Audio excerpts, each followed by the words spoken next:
Sekarang saya ajak Anda untuk bergabung dengan rekan saya, Eva Wondo, yang juga akan mewawancarai narasumber di sana. Silakan, Eva. Iya, Zilvia, sidang kelima hasil sengketa Pilpres 2019 saat ini tengah diskors untuk soal Jumat. Rencananya nanti akan dimulai lagi pukul 14 waktu Indonesia Barat.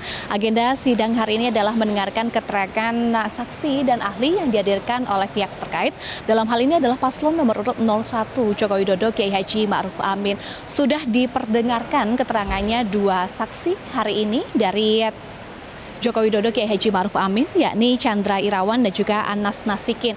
Setidaknya ada 2 poin utama yang kami catat dari keterangan dua saksi ini, di mana Chandra Irawan tadi menjelaskan bahwa tidak ada keberatan baik dari paslon 01 maupun 02 terkait dengan hasil rekapitulasi KPU yang diumumkan pada tanggal 21 Mei, dan yang kedua disampaikan oleh Anas Nasikin soal bantahan adanya tudingan kecurangan, yakni terkait materi kecurangan bagian demokrasi dalam TOT. Zilvia dan juga pemirsa, kami ajak Anda berbincang dengan Wakil Ketua Tim Hukum Paslon Joko Widodo Kiai Haji Ma'ruf Amin, Iwayan Sudirta. Ya, Pak Wayan, setidaknya ada 2 poin tadi yang disampaikan oleh saksi, yakni menyatakan bahwa Paslon 01 dan 02 tidak keberatan terkait dengan hasil rekapitulasi KPU.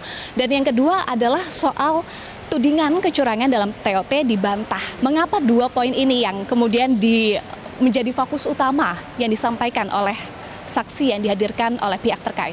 Ya, karena pihak terkait sudah berhitung bagian-bagian mana yang menjadi isu yang belum clear, bagian mana isu yang perlu dibantah, bagian mana keterangan kita yang perlu diperkuat.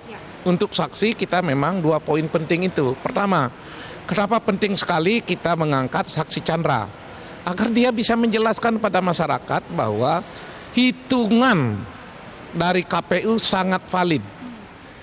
Angka-angka yang dimiliki oleh pihak terkait sangat valid dan sama hasilnya, yaitu diperoleh dari hitungan manual yang berjenjang dari bawah sampai ke pusat. Oleh karena itu, saksi-saksi dari pemohon tidak berkutik, tidak mampu membantah. Alasannya, pertama, tidaklah selalu pihak pemohon membawa data-data untuk membantahnya. Kedua, kadang-kadang membawa data, tapi tidak melakukan bantahan, karena tidak akurat juga, tidak kuat. Oleh karena itu, di dalam dalil-dalilnya larinya ke situng. Padahal situng ini beda dengan, ya beda sekali. Karena situng itu tidak dihitung yang berjenjang. Nah, dengan kata lain kami sudah mutlak bisa membuktikan hitungan manual berjenjang tak terbantahkan, bukan pada di forum di MK, tapi sejak adanya tanggal 21 Mei di KPU. Nah, yang kedua, kenapa sekarang itu diangkat? Berarti ini kan hanya forum untuk propaganda, tidak bicara kebenaran materi tentang angka-angka. Oleh karena itu tidak akan menghasilkan apa-apa.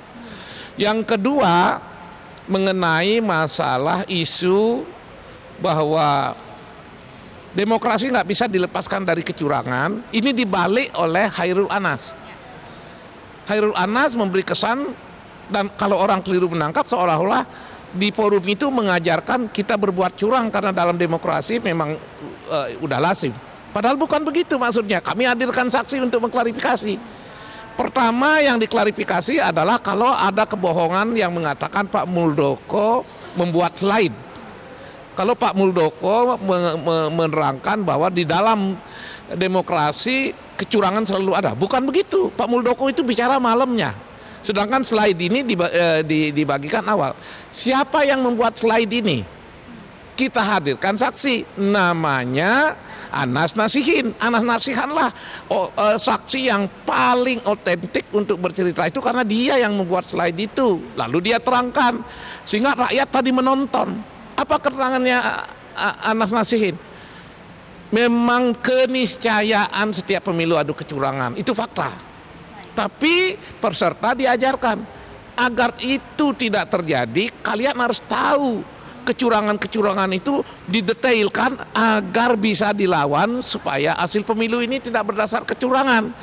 Jadi dibalik dari pihak TOT memastikan bahwa dari pihak Jokowi ini tidak melakukan kecurangan. Caranya pelajari kecurangan itu supaya kita tidak terjebak dan ikut curang gitu. Maka dua keterangan ini sudah tuntas hari ini, itu membuktikan kami paham kalau menghadirkan saksi bukan kuantitas tapi kualitas, telak. Anda percaya diri bahwa keterangan dua saksi tadi membantah tudingan-tudingan dari pihak paslon 02? Ya, sangat telak, sangat mutlak. Jika dengan dua saksi ini kami belum yakin tuntas bantahan kami, pasti kami mendatangkan 3 atau 4 saksi, padahal kami punya 15. Karena 2 sudah cukup memahami pemikiran hakim, hakim yang sudah kelelahan, kalau diberikan saksi banyak tidak fokus.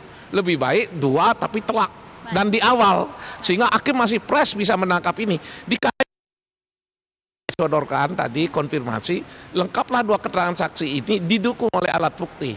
Jadi surat dan keterangan saksi kuat sekali. Baik, Pak Iwayan, masih ada 2 ahli yang akan dihadirkan oleh pihak terkait, yakni Edward Omar dan juga Heru Widodo. Apa yang ingin digali oleh pihak terkait dalam hal ini melalui keterangan para ahli nanti? Nah, kalau yang tadi kan berbicara soal angka, sudah jelas. Nah sekarang Edward, Profesor Edward, dia akan menerangkan 2 hal. Satu, mengenai TSM. Dia akan jelaskan apa itu TSM, lalu akan dibuktikan bahwa paslon 01 tidak melakukan itu. Kenapa? Karena TSM itu kan terjadi sebelum proses di MK. Itu akan dijelaskan secara teori, menurut aturan, masalah-masalah praktis dijelaskan. Bahwa TSM itu misalnya jika ada pidana, datanglah ke Gakumdu. Kalau ada administrasi, datang ke Bawaslu. Kalau ada pelanggaran KPU, datanglah ke DKPP, bukan caci maki di sini. Gitu. Sedikit Pak, konkretnya apa yang ingin digali atau poin utama bahwa untuk memperkuat bahwa tidak ada TSM, apa nanti yang ingin disampaikan oleh ahli? Tidak adanya TSM karena sudah pernah diuji masalah administratif atas laporan paslon nomor 2, Bawaslu sudah ada keputusannya. Keputusan ini alat bukti untuk membuktikan tidak ada TSM. Mutlak itu. Nah nanti ahli yang satu nanti akan menjelaskan mengenai masalah MK, masalah memperkuat selisih suara dan sebagainya, nanti tergantung situasi dan sebagainya. Kalau memang ada waktu, selisih suara pun akan dilengkapi. Kalau ada waktu, peranan MK, apa tugas MK adalah mengadili selisih suara, itu akan dilengkapi kalau ada waktu. Tapi andai kata itu tidak juga disampaikan, bukti-bukti dan saksi-saksi dan keterangan yang ada sudah memadai. Tapi yang pasti dieksploitasi habis-habisan adalah mengenai TSM dan pidana pemilu. Oke, TSM dan pidana pemilu. Baik, terima kasih Iwayan Sudirte, Wakil Ketua Tim Hukum Paslon 01 Joko Widodo Kiai Haji Ma'ruf Amin. Zilvia, kita masih akan nantikan bagaimana jalannya sidang lanjutan yang nanti akan dimulai sekitar pukul 14 waktu Indonesia Barat dengan menghadirkan 2 ahli oleh pihak terkait. Zilvia, kembali ke Anda di studio. Baik, terima kasih Eva Wondo.